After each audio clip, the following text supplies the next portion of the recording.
Hello mga pachams ko, tara, luto tayo ng ginisang corned beef. Alam nyo naman, ang hirap-hirap mag-isip na lulutuin sa araw-araw, kaya ayan, paulit-ulit ang aking niluluto.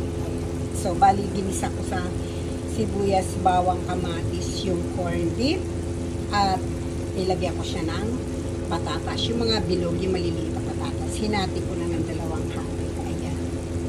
Kasi lagyan ko siya ng paminta, asukal, at saka ng asin. Konting asin lang kasi alam niyo naman na ang corned beef minsan maalat, depende sa brand yata eh.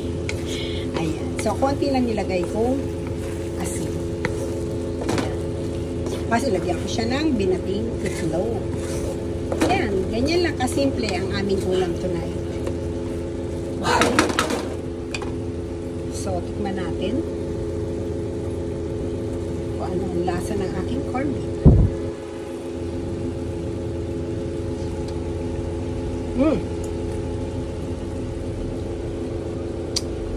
Ang sarap mga pachams ko. Tapon pa. Okay, so I'll see you again later. Luto na. At tama-tama ang lasa. Ayan. Ang corned beef. Bye for now.